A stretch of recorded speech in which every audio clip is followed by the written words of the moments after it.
Hi once again, welcome to Heartbeat Info. So right now we just dey hear say they repair this circular road environment. This side no be that other side wey we dey show before. This side na very close to the Emuhu junction and the Obe junction area na im be this environment so here e be like say if you go here na be like say you dey go bypass environment. So this portion of the land they no dey use this portion of the land, na just that other side na im motor dey pass. So they wan try to do this particular side, so the thing dey very amazing. So let me come here now say make we come do the video of this place so that we for see how this place be, so that before they finish am, when they finish am, we'll still come back again come check this place out.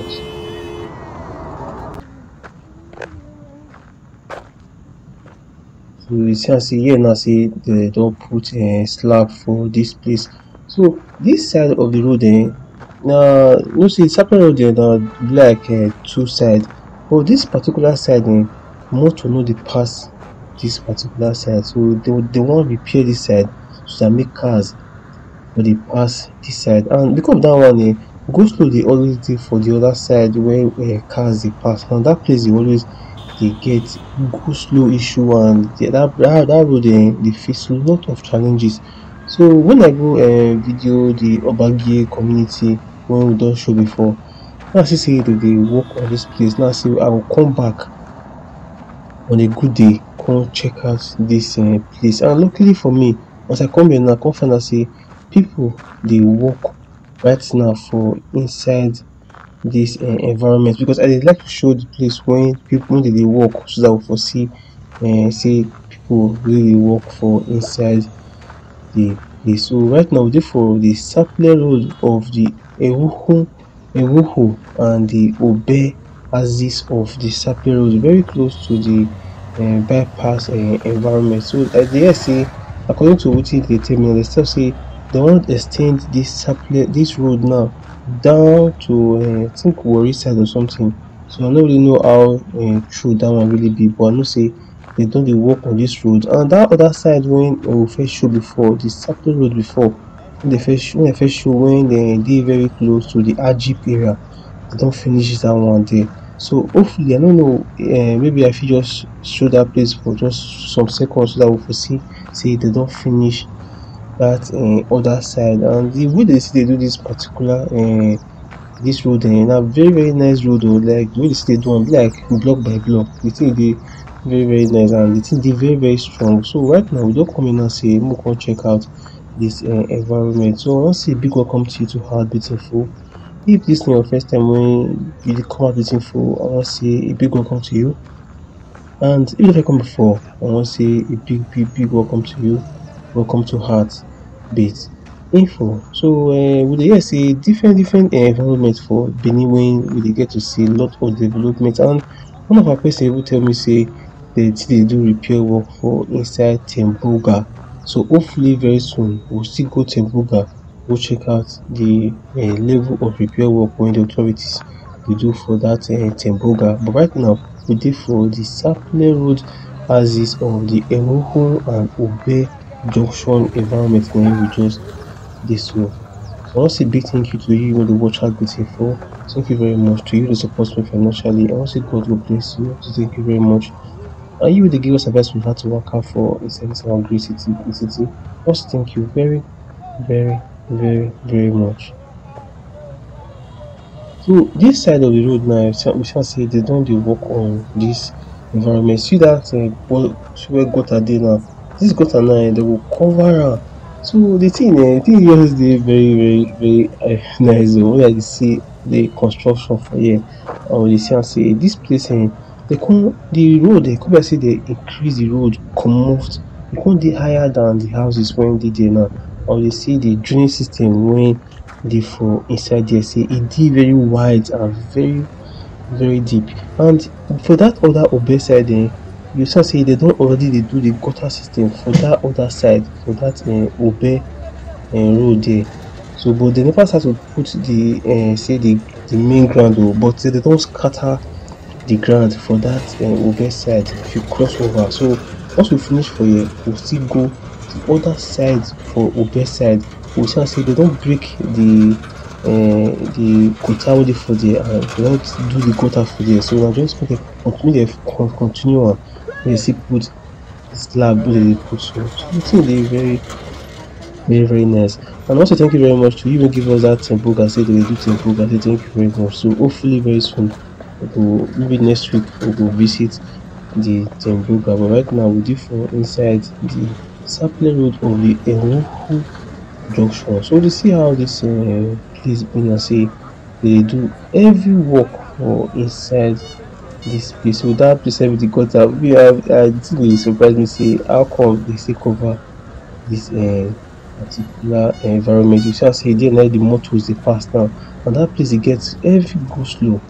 So we still dey for inside the sapele road of the Enugu junction and the Obe axis, na we just dey so. So we dey see lot of repair work for inside dis environment. And if you know any area for Benin wey dem dey do repair work, just talk am for the comment or send us your WhatsApp number, so I will go check out the environment so that we will see repair work wey dey happen for inside dis our great city, Benin City.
Now say dis place now say e dey very high from dis other ground, so I no really know how dey wan take balance the distance. It's just say dis place dey very high because here dey very prone to erosion issue, especially for rainy season. All here dey flooded, so I feel say that's why dey come increase dis place go up. I feel say dis place dey always dey flooded, so that's why dey come increase here. And you see the ground now, so dis particular type of dis thing dey very very strong. I never see dis type before. Dis type dey very very very nice. And also if we finish dis side now, we come go the other side of the obe. Dat obe side you see am say dey never start am oo, but dey don do the gutter finish. So dat gutter finish now, so dey just still break the ground, so we still dey check out dat environment.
So na dis point now na the two like na here you know say dey block dis for other side before because of dat person wey dey do, so na here na cars fit come start to pass again.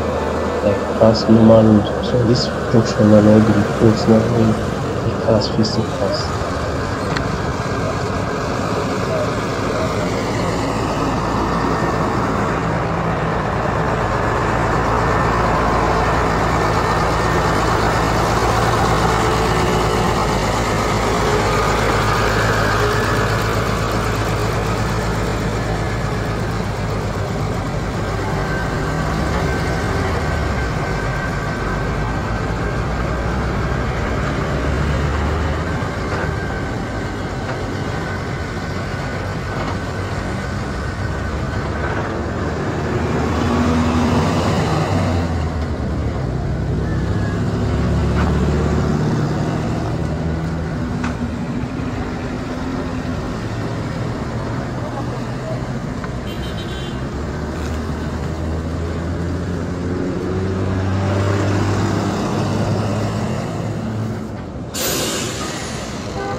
Just now here na the gutter for this particular lane for end. Now here na the gutter of front of this Rock of Ages church area. So now here na the gutter for end. Just now here na the gutter for end for inside this place.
Maya na mo hi kari ma to lori maya tame.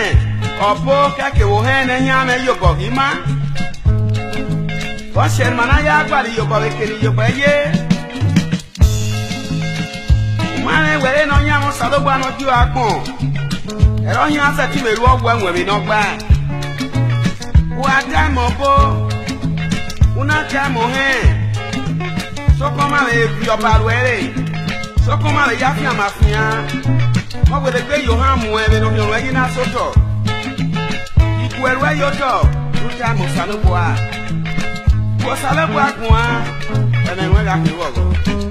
We me no kare. Pepe Matthew. Wo wo lo.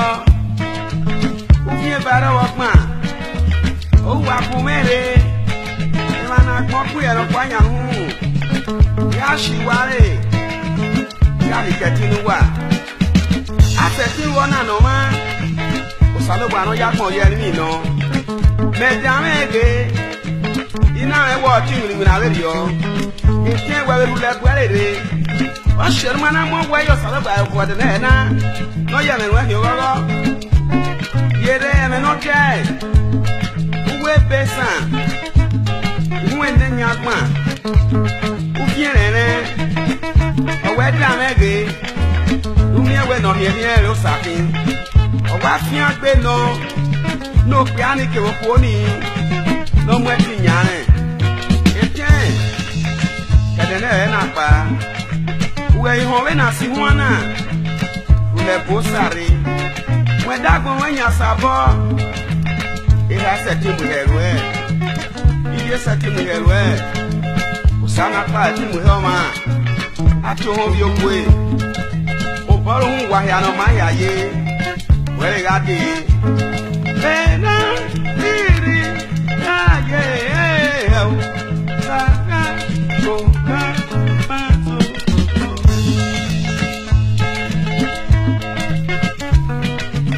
aye ga fi akwa eten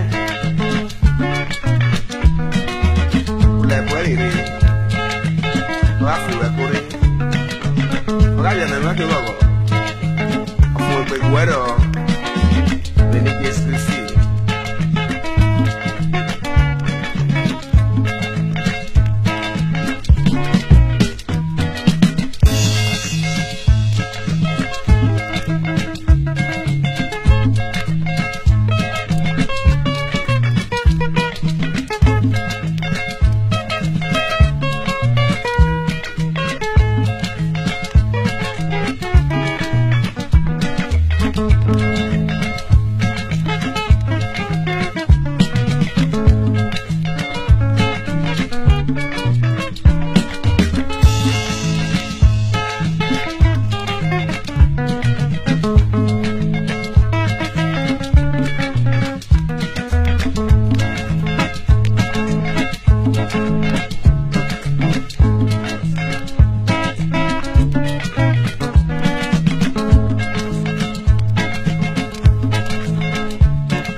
kwa.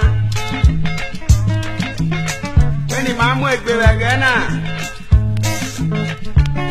Imaye no nya sanobo ani maya lumwetinya. Ne roki magbon. Owe keke ni maya yere we lo lo ko lo ro re da ki maya fe ni maya ta mane. Wose ni maya na mo hi kan ri ma to lo ri maya ta me. Opo keke wo he ne nya me yo bo hi ma. Wose mana ya gba ri yo bo be kiri yo bo ye. Mane we no nya mo sa lo gba no ju akon. Ero hi asa ti me ru ogwo enwe mi no gba. Uatamo po, unatamo he. So come ale vio baluere. So come ale yafia mafia. Mo we de yo ha mu e no yo egi na soto. Ikwerwe yo to, utamo sanu boa. Ko sale boa kwa, ene we ga ki wo. We me no kare.